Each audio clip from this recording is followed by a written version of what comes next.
তৌহিদে উলুহিয়ত কি? যদি আমি তৌহিদ ঠিক রাখতে চাই, উলুহিয়তকে ঠিক রাখতে চাই, একমাত্র আল্লাহকেই ইবাদত পাওয়ার অধিকারী হিসাবে বিশ্বাস করতে চাই, এই ক্ষেত্রে আমাদের অবস্থান কি? আসসালামু আলাইকুম ওয়া রাহমাতুল্লাহ। বিসমিল্লাহ ওয়াসসালাতু ওয়াসসালামু আলা রাসূলিল্লাহ ওয়া বা'দ।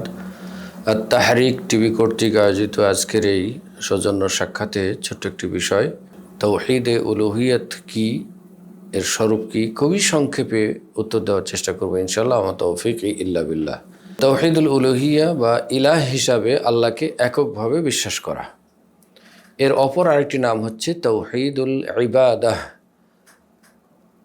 অর্থাৎ সকল প্রকার ইবাদত এককভাবে আল্লাহর জন্য নিবেদন করার নাম হচ্ছে তৌহিদুল ইবাদাহ কিংবা তৌহিদুল উলুহিয়া।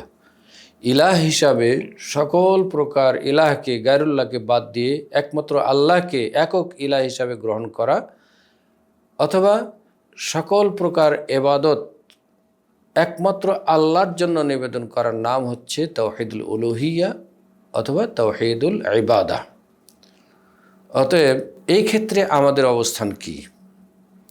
আমরা পৃথিবীর সকল মুসলিমই বলি যে আমাদের ইবাদত পাওয়ার জন্য একমাত্র আল্লাহ হকদার।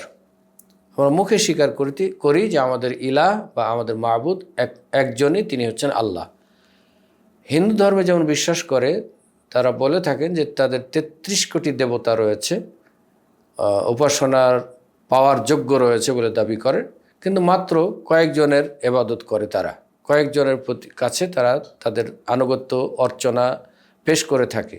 কিন্তু আমরা মুসলিম হিসাবে আমরা বলি যে না, আমাদের ইলাহ বা মাবুদ একমাত্র একজনই, তিনি হচ্ছেন আল্লাহ। সুতরাং এই কথার সাথে আমাদের বাস্তবতা যদি আমরা বিশ্লেষণ করি, তাহলে দেখা যায় অনেক সময় আমরা এটির খেলাফ করি। আর আল্লাহ যে এককভাবে মাবুদ, এই কথাটি আল্লাহর দাবি এবং এই কথাটি মুসলিমদের পূর্ণ করাটা একান্তই ইমানি দাবি। সুতরাং যদি আমার ইমান সঠিক থেকে থাকে, আমি যদি আসমা ও সিফাতের ক্ষেত্রে ইমান সঠিকভাবে পোষণ করে থাকি, রব হিসাবে যদি আল্লাহকে পরিপূর্ণভাবে মেনে থাকি, তাহলে তৃতীয় যে দায়িত্বটি আমার হচ্ছে, সেটি হচ্ছে সকল প্রকার ইবাদত শুধুমাত্র আল্লাহর জন্যই পেশ করা। এবং এই কথাটা আমরা প্রতিদিন মুসলিম হিসাবে স্বীকৃতি দিয়ে থাকি 17 বার কমপক্ষে। ইয়াকা না'বুদু ওয়া ইয়াকা নাস্তাঈন, হে আল্লাহ, আমরা শুধুমাত্র আপনারই ইবাদত করি এবং আপনার কাছেই সাহায্য চাই। সুতরাং যত প্রকার ইবাদত রয়েছে, প্রকাশ্য অপ্রকাশ্য, সকল প্রকার ইবাদত শুধুমাত্র আল্লাহর জন্য নিবেদন করতে হবে। সেটাই হচ্ছে তাওহীদুল উলুহিয়া বা তাওহীদুল ইবাদাহ। কিন্তু আমরা অনেক সময় ইবাদতের ক্ষেত্রে মসজিদে গিয়ে আমরা বলে থাকি, বিনয়ের সাথে বলে থাকি, ইয়াকা না'বুদু ওয়া ইয়াকা নাস্তাঈন, শুধুমাত্র আপনারই ইবাদত করি এবং আপনার কাছেই সাহায্য চাই। সাহায্য চাওয়াটাও যেহেতু একটি ইবাদত, সুতরাং সাহায্য চাইতে হবে আল্লাহর কাছেই। রাসূল সাল্লাল্লাহু আলাইহি ওয়াসাল্লাম বলেন, ওয়া ইযা সাআলতা ফাসআলিল্লাহ ওয়া ইযা ইসতাআনতা ফাসতাঈন বিল্লাহ। যখন তুমি কিছু প্রার্থনা করবে, তখন আল্লাহর কাছেই প্রার্থনা করবে। যখন কোনো সাহায্য কামনা করবে, তখন শুধুমাত্র আল্লাহর কাছেই সাহায্য কামনা করবে, এছাড়া আর কারো কাছে নয়। সুতরাং এটি একটি ইবাদত। অতএব আমরা মসজিদে স্বীকৃতি দিচ্ছি যে ইয়াকা না'বুদু ওয়া ইয়াকা নাস্তাঈন। দুঃখের বিষয় সত্য, এই ব্যক্তি মসজিদ থেকে বের হয়ে কয়েক কদম গিয়েই গায়রুল্লাহর কাছে গিয়ে আবার কিছু প্রার্থনা করছি। গায়রুল্লাহর কাছে গিয়ে প্রার্থনা করছি মানে মসজিদের চত্বরে কোনো তথাকথিত কোনো গৌস, কোনো কুতুব, কোনো অলির কবর আছে, সেখানে গিয়ে আমরা তার কাছে কিছু প্রার্থনা করছি। হয় আমার ব্যবসার উন্নতি চাচ্ছি, অথবা অসুস্থতা দূর করে তার কাছে দূর করার জন্য তার কাছে ফরিয়াদ করছি, অথবা সন্তান প্রার্থনা করছি, কোনো না কিছু প্রার্থনা করছি, অথবা হারানো কিছু বস্তুর সন্ধান কামনা করছি। সেই কবরবাসী মৃত কবরে আছেন কিনা সেটাও আমরা জানি না, অথবা তথাকথিত কোনো পীর পুরোহিত খানকায় গিয়ে আমরা তাদের কাছে এমন কিছু বিষয় প্রার্থনা করছি, এমন কিছু বিষয় তলব করছি যে বিষয়ের মালিক একমাত্র আল্লাহ, যে বিষয়ে আল্লাহ ছাড়া আর কারো দেওয়ার মতো কোনো ক্ষমতা নেই। তার কাছে গিয়ে আমরা প্রার্থনা করছি। সুতরাং আমি যে বলে আসলাম ইয়াকা না'বুদু ওয়া ইয়াকা নাস্তাঈন, এটির বাস্তবতা সম্পূর্ণ ভিন্ন রূপ হয়ে গেল।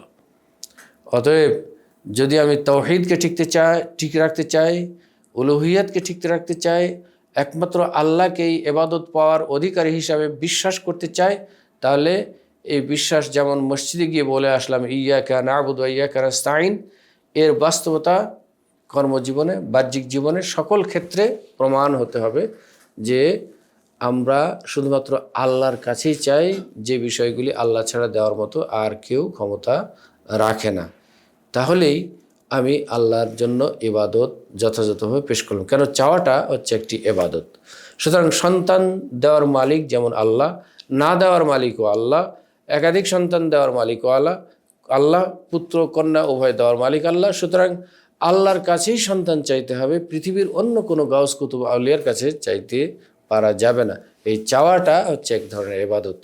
অনুরূপভাবে সিজদা করা, সিজদা হবে শুধুমাত্র আল্লাহর সন্তুষ্টির জন্য।